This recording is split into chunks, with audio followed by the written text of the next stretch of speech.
Mr. Heavyweight Boxing today? Hey, what's up, man? This is Chris, the Nightmare Ariel, and you're watching Mr. Boxing. Heavyweight boxing fans, what's the deal? Man, I'm so happy it is fight week. This is a very intriguing fight that's coming up, man. A lot of cats out there in New Zealand, a lot of fans out there out in the UK, happy for this fight, man. Here in America, though, not too much steam behind it, and I can understand why. Over here, man, we just used to look, tell you the truth, man. A lot of fans over here, especially the hardcore boxing fans, they're sitting around wondering why Spence and Crawford isn't being made. Crawford, Spence Crawford, however you want to put it, whoever's your favorite fighter out of the two, you know what I'm saying? So, and then there's just a lot of other sports going on over here, man. But y'all know I got your back, man. And anybody that follows my channel and that loves the heavyweight division, man, got to be excited for this one. All right. Parker versus Joyce. I've done a few videos about this fight. If you haven't seen those videos, man, over the last like 2 weeks, week and a half, just go down my playlist, man, and you can catch some videos that I've made about this fight, man. But I pretty much broke down, who I thought's gonna, or who I think is gonna win, and why I think they're gonna win, things like that, man. Everybody knows I'm going with Parker, but I'm in no way counting out Joyce. Like I always say, man, his every punch he throws is pretty much at the same speed. He's very methodical. He's very economical with his as far as where he wants to be in the ring. He's going to come forward throwing a million punches. He's going to throw a ramrod jab. It's going to be slow, but it's going to be effective. You know what I'm saying? And he will put a hurting on you. All right. You guys know that I've said I think Parker. I think going to Joyce's body will be the thing that he should be trying to target as he try to, bring combinations upstairs as well. But just because I've seen Jennings hit Joyce to the body, and the way he reacted when he put that arm back down to protect those ribs, didn't like somebody going to his body. Now, that's boxing, right? No boxer wants you to go to their body, right? But the way he reacted versus how I seen him react getting hit flush in the face. You know what I'm saying? Like Dubois was landing flush shots in his face. Christian Hammer, flush shots, and he takes those. To me, he's more willing to take those without anything happening than those body shots, all right? But hey, man, you start working that body, and he starts to concentrate on the body, then you can come upstairs with punches that he doesn't see, and not just one. Throwing punches in 3, 4s, and 5, 6 combinations, and that's what Joseph Parker can do. All right, but Joyce is tough as nails, man. He's the bigger guy. Maybe he can force Joe into a war, and maybe Joyce or maybe Parker can be outgunned if they just go toe to toe trading shots. But I think Parker, man, with his defense, and even Joyce has said that, when they're asking him what are some of Parker's attributes, and he was like, hey, man, the dude can make you miss, and he has quick hands, so he knows. Joyce isn't an idiot, man. He knows, all right? But besides all that, I was just looking at some interviews and just looking up some stuff for Parker, man, and want to converse with you guys, man, so you guys can leave, what you think in the comment section about this. But I'm starting to see, and I kind of was noticing it, man. Parker's mindset is changing, in my opinion. Now, at first, I'm not gonna lie. At first, I was like, man, why does he want to be Tyson Fury's like flunky almost? And I'm not saying that he is, but I'm just saying, like, I don't want to say flunky, but like a tag along in the camp. So I won't say flunky, but like a tag along. I thought he was like trying to be like, or it was coming off as if like he was like a tag along in the Fury camp.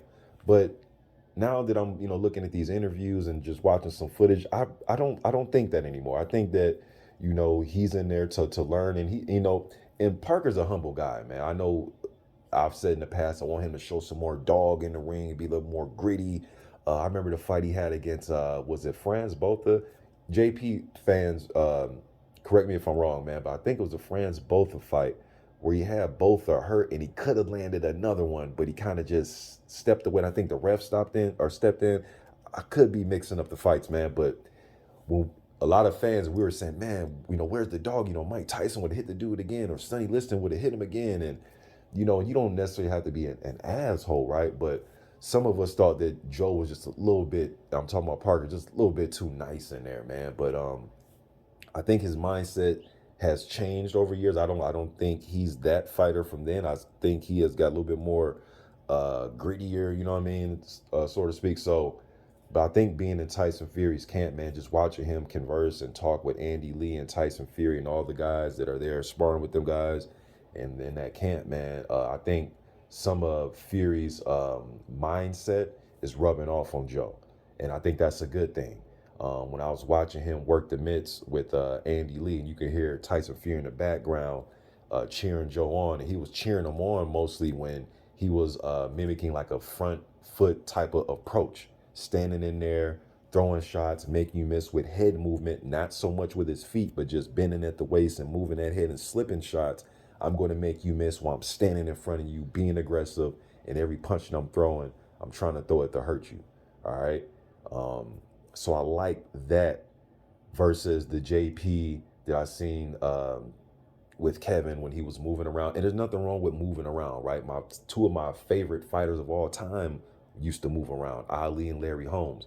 But then, as you know, especially later in their careers, sometimes you got to stand your ground and fight a MF or off you. You know what I'm saying? Sometimes you got to just stand there and throw some shots to get somebody up off you to make them respect you. All right? Because hey man, you can lose a fight on the scorecards just moving around and just trying to win on points and do enough.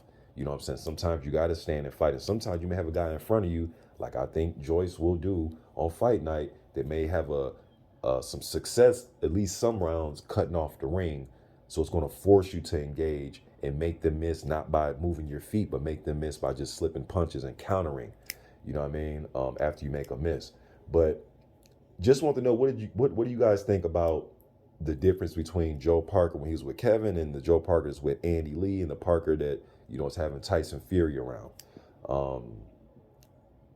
And I know, you know, a lot of fans were, you know, saying that he shouldn't be in that camp. He shouldn't be second fiddle to Tyson Fury. But Fury, at least from the outside looking in and from what I've seen, doesn't seem like he's, you know, second fiddle or anything. It seemed like Andy Lee is, you know, training him hard, man, and having Tyson Fury around is a plus.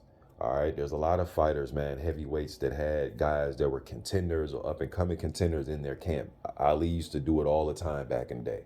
He would have guys like up and coming Larry Holmes and up and coming Tim Witherspoon when he was a youngster, Michael Dokes when he was a youngster coming up, trying to work his way through those early 80s. All right, and then Klitschko, Vladimir, he famous for it, right? He's had AJ, Dillian White, Deontay Wilder, Philippe Herkovic when he was like an 18, 19-year-old, Usyk, Malik Scott, a plethora of heavyweights at his camps. All right, Gerald Washington, I can name them all, man. So I like the fact that Parker is around somebody like Tyson Fury, arguably the best heavyweight in the world. I know some people may argue Usyk. There's still some Wilder fans out there that still think he's the best. You know what I'm saying? So Anthony Joshua, so on and so forth. All right, so you guys let me know what you think in the comment section about this, man. What do you think about Joseph Parker's mindset since he's been with Andy Lee and having Tyson Fury in camp? Do you even see a difference? One. Two, do you see a difference? And what is the difference that you see? All right. I'm excited for this week, man. I'm going to drop some more videos, man, when the weigh-in starts. Just different topics, man. So whatever topic comes in my head, just going to chop it up with you guys, man. Let's get excited about this fight, man. All right. Let me know what you think in the comment section. I'm gone.